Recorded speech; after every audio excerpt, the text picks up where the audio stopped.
નમસ્કાર, અમારી વિશેષ રજૂઆતમાં આપનું સ્વાગત છે। હું છું અક્ષય। દેશનો પ્રધાન સેવક દેશ બદલી શકશે ખરો? લાલ કિલ્લાની પ્રાચીર પરથી ભાષણ આપતા નરેન્દ્ર મોદીએ નવા સૂત્રો પણ આપ્યા અને કેટલીક પરંપરા પણ તોડી। કદાચ મોદી દેશના પહેલા એવા વડાપ્રધાન બન્યા જેણે કોઈ લેખિત ભાષણ ન વાંચ્યું। દેશના વિકાસ માટે નરેન્દ્ર મોદીએ અનેક મંત્રો આપ્યા। આ મંત્રો સામે રાજકીય પક્ષોએ અનેક સવાલો પણ ઊભા કર્યા। ભાષણ સારું હતું, મુદ્દાઓ પણ ઘણા સારા હતા, પરંતુ આ તમામ વાતોથી આખરે દેશ બદલાશે ખરો? જોઈએ અમારી વિશેષ રજૂઆત, ભાષણથી બદલાશે દેશ।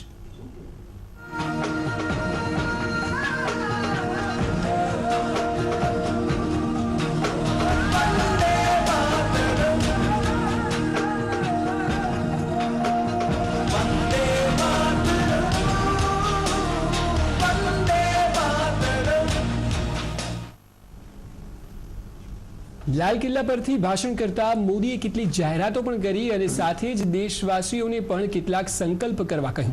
ગરીબોને બેન્કિંગ સેક્ટર સાથે જોડવા માટે મોદીએ પ્રધાનમંત્રી જનધન યોજનાની જાહેરાત કરી। મોદીની બીજી મહત્વની જાહેરાત હતી આયોજન પંચને વિખેરી નાખવાની અને તેને નવા રૂપરંગમાં રજૂ કરવાની।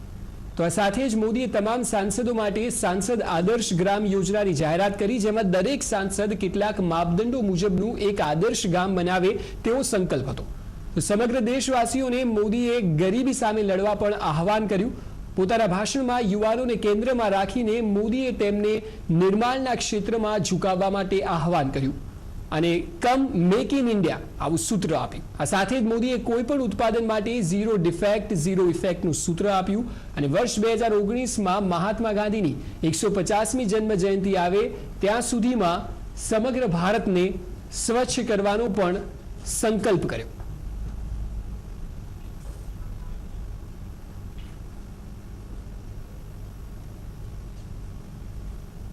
તો આજ વિષય પર ચર્ચા કરવા હાલ સ્ટુડિયોમાં ઉપસ્થિત છે ગુજરાત કોંગ્રેસના પ્રવક્તા મનીષભાઈ દોશી, રાજકીય વિશ્લેષક શિરીષ કાશીકર તથા વડોદરાથી જોડાય છે ભારતીય જનતા પાર્ટીના નેતા અમિત ઠાકર। આપ ત્રણેયનું સ્વાગત છે।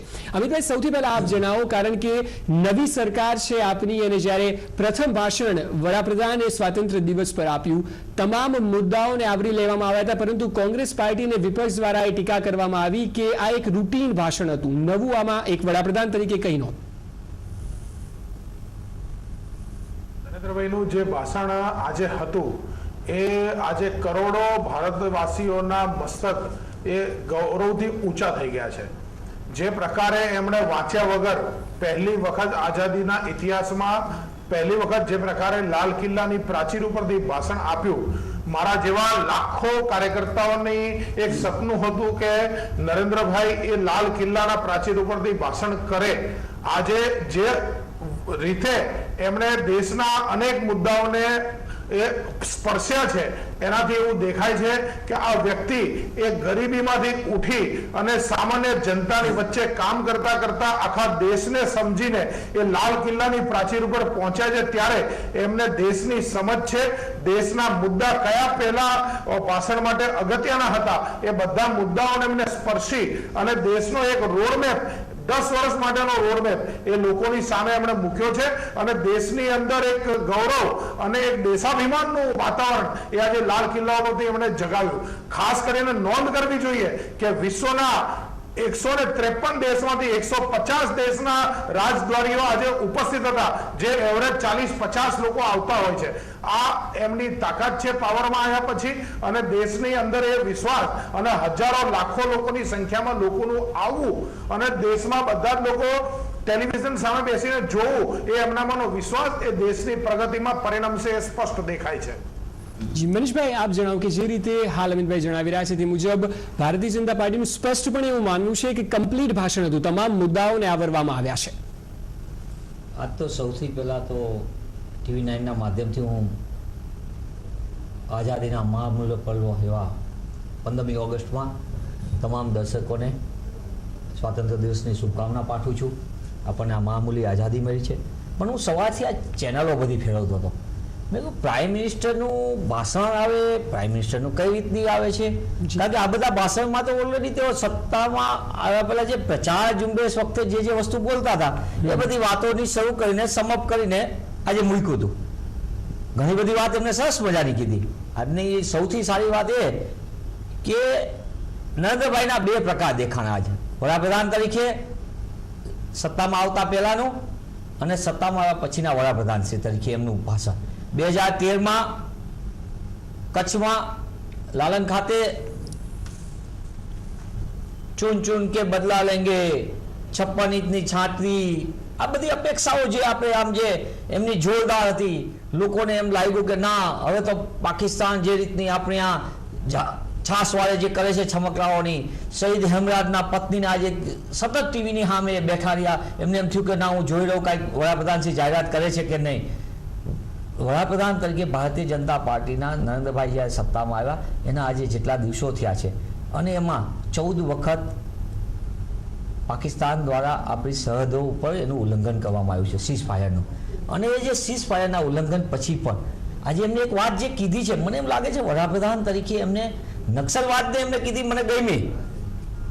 નક્સલવાદીઓ એમને ક્યાંક ઓપોર્ચ્યુનિટી નથી મળી, ક્યાંક સત્તાથી એમને ક્યાંક વિમુખતા આવી હતી અને એના કારણે એમને શસ્ત્ર ઉઠાવ્યા છે. એક બારવટિયા જેવું જે પેલા નાના નાના વિસ્તારોમાં કરતા હતા રજવાડાઓ સામે, એ રીતની એમને લાગશે કે સત્તા સામેનો એમનો વિદ્રોહ હશે અને એ મિસગાઈડ થયેલા લોકો માટેની વાત કરે તો મને ગમે. પણ એમણે આતંકવાદીઓને પણ એવી રીતે કીધું કે ભાઈ તમે આ બધું શું કરી રહ્યા છો એમ, અને તમે આ બધું આમ ન કરો તેમ ન કરો. ભાઈ આતંકવાદીઓને આપણે તો સત્તામાં આવ્યા પહેલા તો કહેતા હતા અમે સત્તા હોય તમે આ કરશો તે કરશો. મને એમ લાગે, મને એવું લાગે એના કરતા એમની વાસ્તવિક વાત આ છે, ભારતીય જનતા પાર્ટીના હંમેશા બે ચહેરા રહ્યા છે. સત્તામાં રહેવું હોય, સત્તા મેળવવા માટેનો એક રામ મંદિર વહી બનાવેંગે, સત્તામાં આવ્યા પછી કहीं નહીં બનાવેંગે, આ બધી એમની એક સ્ટાઇલ છે અને એમાં ખોટું પણ નથી. ભારતીય જનતા પાર્ટીનો પહેલેથી આ રહ્યો છે ચાલ ચલન ને ચરિત્ર બધી રીતે બદલાતા રહેવાના, એમાં ખોટું પણ નથી. પણ એક આજે મેં સૌથી સારી વાત કીધી જે આજના ભાષણની, હું એક ભારતીય તરીકે પણ મને એક ગૌરવની વાત થાય, સૌથી મોટામાં મોટી વાત આજના ભાષણની, એમને એક વાત કીધી હિંસાની બાબતથી દૂર રહેવાની વાત. મને એવું લાગ્યું કે સારી વાત છે. ચલો સત્તામાં આવ્યા પછી આ એક સૌથી મોટી વાત છે કે બધાને સાથે લઈ અને હિંસાથી દૂર રહીએ, આ દેશની પ્રગતિ માટે હિંસા ન હોવી જોઈએ. મને એમ લાગે છે કે મહાત્મા ગાંધીના વિચારની એક શરૂઆત તો ક્યાંક ને ક્યાંક થઈ. આજ એક નતમસ્તક એમ કહું છું કે કાશ જે બોલ્યા છે વડાપ્રધાનશ્રી આજ 15મી ઓગસ્ટે લાલ કિલ્લા ઉપર, એ જ વાત એવો પોતે આગળ વધારે તો આનંદદાયક બનશે. જી શિરીષભાઈ, આપ જણાવો કે કોંગ્રેસ અને ભારતીય જનતા પાર્ટી બંને સ્વાભાવિક રીતે પોતાના પક્ષની વાત કરી રહ્યું છે, પરંતુ રાજકીય વિશ્લેષક તરીકે આપણે અગાઉના વડાપ્રધાનને પણ અનેક વાર સાંભળ્યા છે, ત્યારે નરેન્દ્ર મોદી પ્રત્યે જે આશા હતી, જે ભાષણમાં જે મુદ્દાઓ હોવા જોઈએ, આપને લાગે છે એક વિશ્લેષક તરીકે કે તમામ મુદ્દાઓને આવરી લેવામાં આવ્યા છે? જો આમાં બે મુદ્દા બહુ સ્પષ્ટપણે સામે આવે છે. એક તો કે એમને વડાપ્રધાન તરીકે આવીને હજુ 2 મહિના પણ પૂરા થયા નથી. એમનો જે કાર્યકાળ જે છે એ હજી ઘણી બધી બાબતો સમજવામાં લગભગ સમય ગયો છે, 2.5 મહિના જેવો સમય, 90-92 દિવસ જેવો. એ એમનો સમય જે છે એ બધું આ બાબતોને સમજવામાં ગયો છે. વચ્ચે ઘણા આંતરરાષ્ટ્રીય પ્રવાસો અને બધી બાબતો પણ આવી, પણ એ સમયગાળા દરમિયાન પણ એમણે એવો ચોક્કસપણે પ્રયત્ન કર્યો છે કે ઘણી બધી બાબતો જે છે જનતા સુધી લઈ જવાય. સ્વાભાવિકપણે કે આજનું એમનું પહેલું જ પ્રવચન હતું લાલ કિલ્લાની પ્રાચીર પરથી, એટલે એમના સમર્થકો અને દેશની જનતા જેમણે એમને ત્યાં બેસાડ્યા એ બધાને અપેક્ષા હતી કે નરેન્દ્રભાઈ કંઈક બોલશે, અને ઘણા બધા મુદ્દાઓ એમણે બહુ સ્પષ્ટપણે ઉલ્લેખ પણ કર્યો. પછી એમાં બ્યુરોક્રેસી ઉપર લગામ મૂકવાની વાત હોય કે દેશ માટેનું કોઈ નવું વિઝન હોય કે ગરીબી હટાવવાનો જે જૂનો એક મંત્ર ચાલે છે એને નવા સ્વરૂપમાં મૂકવાનો હોય કે ખાસ કરીને સ્વચ્છતા અભિયાનની વાત, આયોજન પંચને વિખેરીને નવા ફ્રેશ કોઈ એક એજન્સી બનાવવાની જે વાત છે, આ કેટલાક મુદ્દાઓ જે છે હું માનું છું કે એ એક બહુ મહત્વની વાત હતી. ખાસ કરીને આ વર્ષે 5 રાજ્યોની વિધાનસભાની ચૂંટણીઓ માથા ઉપર હવે આવી ગઈ છે, તો એ હિસાબે જોઈએ તો પણ ખેડૂતો માટેની બેંકની જે યોજના છે, ભલે એ બધા જ ખેડૂતો માટે છે, પણ ક્યાંક ને ક્યાંક આ બધી બાબતોનો પોલિટિકલ બેનિફિટ છે એ પણ ચોક્કસપણે ભારતીય જનતા પાર્ટીના એક મહત્વના હોદ્દેદાર તરીકે પણ એમણે ક્યાંક ને ક્યાંક આમાં ચોક્કસપણે ઉઠાવ્યું છે. જી બિલકુલ મનીષભાઈ, કારણ કે ભારતીય જનતા પાર્ટી દ્વારા એ મુદ્દો પણ આગળ રખાયો છે કે કદાચ પહેલા એવા વડાપ્રધાન છે કે જેમણે વાંચીને કોઈ ભાષણ નથી આપ્યું, જે મુદ્દાઓ તે ખરેખર સમજ્યા છે, જેનો અભ્યાસ કર્યો છે, તે બાબતો તેઓ ચર્ચા કરી છે, તો એક સારું પાસું કહી શકાય. બહુ સરસ મજાની વાત તમે કીધી કે એમને જે મુદ્દાઓ વાંચ્યા, ભાષણમાં એ જ બોલ્યા કે જે એમને વાંચ્યા વગર સમજ્યા છે, વાત સારી. એમને એક સરસ મજાની વાત કીધી કઈ આઈટીની કીધી, ઇન્ફોર્મેશન ડિજિટલ ઇન્ડિયા. મારે TV9 ના માધ્યમથી કહેવું છે અને કોઈ પણ વ્યક્તિ આ જોઈ શકે છે, આ દેશની અંદર ડિજિટલ ઇન્ડિયાનો, શિરીષભાઈ પણ મારી વાત સાથે, નેશનલ નોલેજ નેટવર્કથી ઓલરેડી ડિજિટલ ઇન્ડિયાનું શરૂ થઈ ગયેલી છે કામગીરી શરૂ, અને આ દેશની અંદર દેશની સમૃદ્ધમાં સમૃદ્ધ ગણાતું નેટવર્ક આખું દેશમાં ફાઇબર ઓપ્ટિક નેટવર્કનું શરૂ થઈ ગયું, જેના આપણા ગુજરાતી ડૉક્ટર શ્યામ પિત્રોડા એનું વર્તમાન કરતા હતા, પબ્લિક પ્રાઇવેટ ઇન્ફ્રાસ્ટ્રક્ચર માટેનું ફાઇબર ઓપ્ટિક નેટવર્ક આખા દેશ માટે અને ડિજિટલ ઇન્ડિયા માટેનું ઓલરેડી એ રોડ મેપમાં આગળ છે અને દેશ માટે સારી વાત છે. બીજી એક એમને કીધું શૌચાલયવાળી વાત. તમે એમ કીધું કે એ સમજાવો એ મુદ્દાઓને જે શિરીષભાઈએ કીધું ખાસ તો કે ભાઈ એમને જે પ્રવાસ કરવાનો 90 દિવસ મળ્યા 92 દિવસ, શૌચાલયની સ્થિતિમાં ગુજરાતમાં 11,000 શાળાઓ એવી, શૌચાલય તો એક બાજુની વાત છે, એક જ વર્ગખંડમાં એક કરતાં વધુ ધોરણના વિદ્યાર્થીઓ સાથે અભ્યાસ કરે. ગુજરાત એનું મોડેલ છે જેમાં એમને 13 વર્ષ શાસન કર્યું. 39% શાળાઓ ગુજરાતમાં એવી છે કે જેમાં શૌચાલયની સગવડો અલગ નથી. નહીં, એટલા માટે આજે વાત સમજા એમને કીધું કે મેપ મેડ. મને એમ લાગે છે ભાષણમાં એમને વાંચવાની એટલા માટે જોયું કે આ એમને જેટલી સભાઓ કરી એના જ મુદ્દા ઉપર એમને એવી કોઈ વાત ન કીધી. એમને જે વસ્તુઓ એ પ્રચારમાં બોલતા હતા એ આજે પ્રાઇમ મિનિસ્ટર તરીકે એક વાત એમને આપણે બોલ્યા છે. કોઈ વાત એમને નવી નથી કીધી કે જેના કારણે એમ થઈ શકે. એમને ખેડૂતની વાત કરી, મજૂરની કીધી, પણ સૌથી વધુ ખેડૂતો અને સૌથી વધુ મજૂરોની ખરાબ સ્થિતિ હોય તો ગુજરાતમાં છે. જી બિલકુલ. તો એ તમામ મુદ્દાઓ જે તેઓ ભાષણ દરમિયાન કરતા હતા એ જ મુદ્દાઓને આવરવામાં આવ્યા છે તેવું હાલ મનીષભાઈનું કહેવું છે. પરંતુ આ મુદ્દે જવાબ અમિતભાઈ પાસેથી પણ લઈશું. એ પહેલા હાલ લઈશું એક બ્રેક.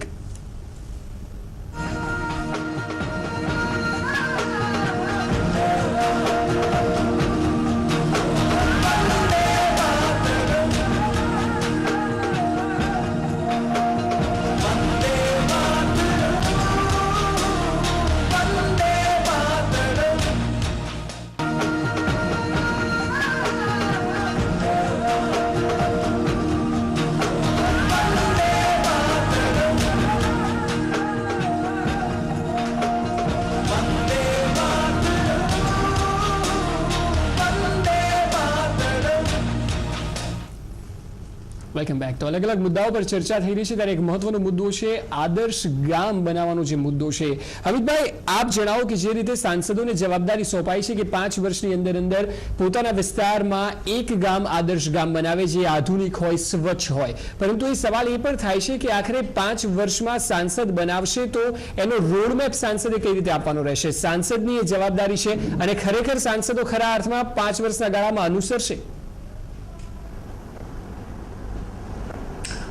નરેન્દ્રભાઈએ સાંસદને પોતાની કોન્સ્ટિટ્યુન્સીના 5 ગામ 2016માં 1 ગામ, 2017 ને અંદર બીજા 2 ગામ ને છેલ્લે 2019માં બીજા 1 ગામ, 2 ગામ, એ પ્રકારે એમણે પોતાની કોન્સ્ટિટ્યુન્સી અંદર 5 ગામને આદર્શ બનાવવા સાંસદ આદર્શ ગામ યોજના અને આગામી દિવસની અંદર એને જયપ્રકાશ નારાયણના નામ સાથે જોડીને આ પ્રકારની યોજના એમણે લોકોની વચ્ચે મૂકી છે.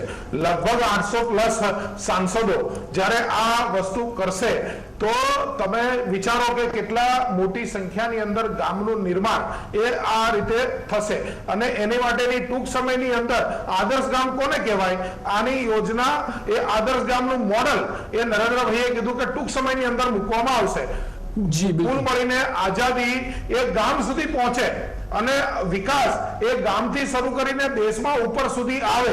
આ વાત એ નરેન્દ્રભાઈ આના દ્વારા કહેવા માંગતા હતા અને એમણે બહુ જ સારી રીતે ગામના નબ્ઝને ટચ કરીને આ વાતને મૂકી છે.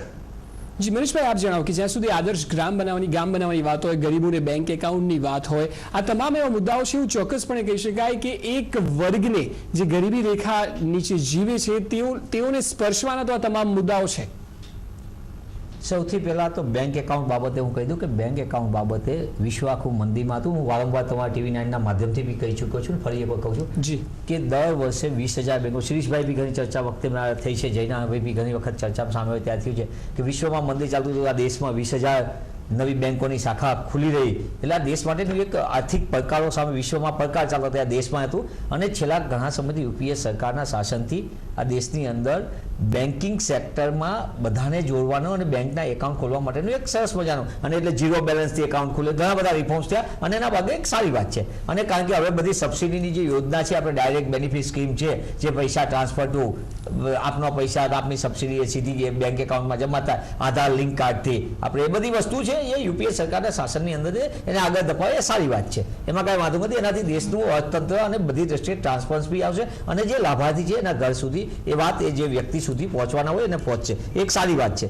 રહી વાત આદર્શ ગામની, મને તો એટલા માટે નરેન્દ્રભાઈને કહેવું પડે, સૂત્રો નવી વાત રજૂ કરવાની વાત એ બાબતમાં એમને કહેવું પડે, અને એના માટેની જે કાંઈ વસ્તુ હોય એ માટેના એ શિરીષભાઈ કીધું કે પોલિટિકલ કોમ્યુનિકેટર, એ સારી વસ્તુ છે. પણ સૌથી પહેલાં ગુજરાતમાં પણ આવી એક યોજના ગોકુલ ગામ યોજના થઈ હતી, અને એ યોજનાના જે તે સમયના ફંડ ને ગોકુલ ગામ, ક્યાં ગયો ગોકુલ અને ક્યાં ગયું ગામ, અને શું દશા આ ગુજરાતમાં જે રીતે શહેરીકરણની દશામાં અટાયેલો ગ્રામ્ય વિસ્તારમાં ઘરના થાળના પ્લોટનો મળે. અહીંયા 13 વર્ષ શાસનમાં માત્ર નરેન્દ્રભાઈ હતા, અને એની આગળથી કિશોરભાઈના શાસનના વખતથી એ ગોકુલ ગામ યોજના આવી હતી, અને પછી એની યોજનાને આગળ ધપાવતા છે. ભારતીય જનતા પાર્ટીના 18-19 વર્ષના શાસનની અંદર એ શું વ્યવસ્થા થઈ અને ગામમાં કઈ રીતની પરિસ્થિતિ આવી, આ બધા સ્લોગનો, સ્વચ્છ ભારતનું આ કરશું, સ્વચ્છ શહેરનું અહીંયા આખું આરોગ્ય વસ્તુ, પછી એક સરસ મજાના સ્પેશિયલ રસ્તા બનાવવામાં આવ્યા હતા.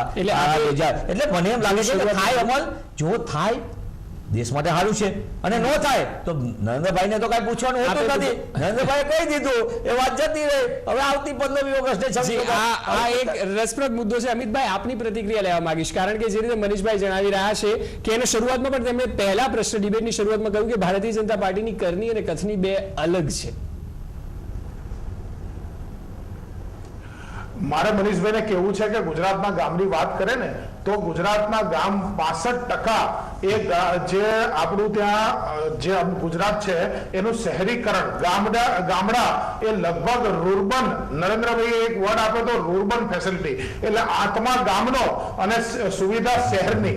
એટલે ગુજરાતના ગામડા તો નરેન્દ્રભાઈ જે રીતે વિકસાવ્યા છે એ ગુજરાતના ગામડાઓના લોકો જાણે છે. વાત નંબર 2 કે જ્યારે અટલ બિહારી વાજપેયી સત્તામાં આવ્યા ને ત્યારે પહેલી વખત પ્રધાનમંત્રી ગ્રામ સડક યોજના એ આવી.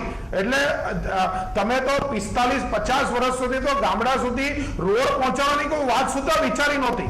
પ્રધાનમંત્રી ગ્રામ સડક ત્યારે આવી, પ્રધાનમંત્રી રાષ્ટ્રીય ધોરીમાર્ગ યોજના બી ત્યારે આવી. એટલે સડકોથી જોડવા, ગામડાની અંદર વિકાસ પહોંચાડો. જો ગામડા સુધી રોડ જ ના પહોંચતા હોય તો ગામડા સુધી વિકાસ કઈ રીતે પહોંચવાનો છે?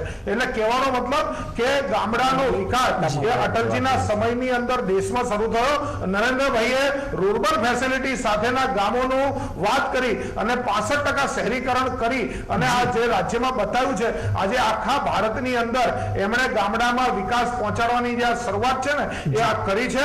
અને આગામી દિવસની અંદર એ ગુજરાતની જેમ જ એ દેશનો વિકાસ એ ગામડાથી એ દિલ્હી સુધી પહોંચશે, આ નરેન્દ્રભાઈના રોડ મેપમાં દેખાય છે. જી બિલકુલ, આપ જે વાત કહી રહ્યા છો કે નરેન્દ્ર મોદી એ ગુજરાતમાં જે રીતે વિકાસ કર્યો તે પ્રકારે જ દેશમાં થશે, આ મુદ્દા ઉપર શિરીષભાઈ અને મનીષભાઈ બંનેની પ્રતિક્રિયા લઈશું, પણ એ પહેલા હાલ લઈશું એક બ્રેક.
अमिताभ बच्चन बोल रहा हूँ, कौन बनेगा करोड़पति से? अमिताभ बच्चन। हाँ जी सर। हेलो, अमिताभ बच्चन। जी जी जी। हेलो, हाँ जी हाँ जी। अमिताभ बच्चन। हाँ जी हाँ जी।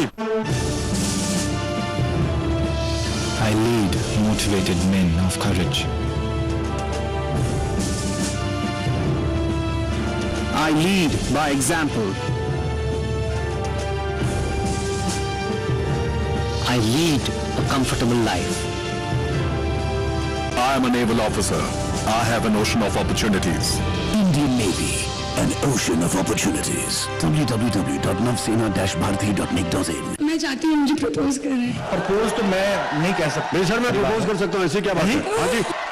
मैं कवर कर रहा था, आप तो खुल के सामने आ गए। ग्रांड प्रीमियर 17 अगस्त रात 8:30 बजे और महाखेल का आरंभ 18 अगस्त से रात 8:30 बजे सिर्फ सोनी पर। આપણે નિજી જિંદગીમાં રોજ પાસવર્ડ બદલીએ છીએ અને એમાં ખોવાઈ ગયો છે આપણો કૃષ્ણ અને આપણા કૃષ્ણનો પાસવર્ડ. કૃષ્ણનો પાસવર્ડ એકચ્યુઅલી શોધવાનો જ નથી, એ એની જ પાસે છે. સવાલ એ છે કે આપણે એને એટલું જ કહેવાનું છે કે પાસવર્ડ ભલે તારી પાસે રાખ, પણ અમને સાઇટ ઓપન કર. ચાલો સાથે મળીને શોધીએ કૃષ્ણનો પાસવર્ડ. સહ પ્રાયોજક Falcon Pumps.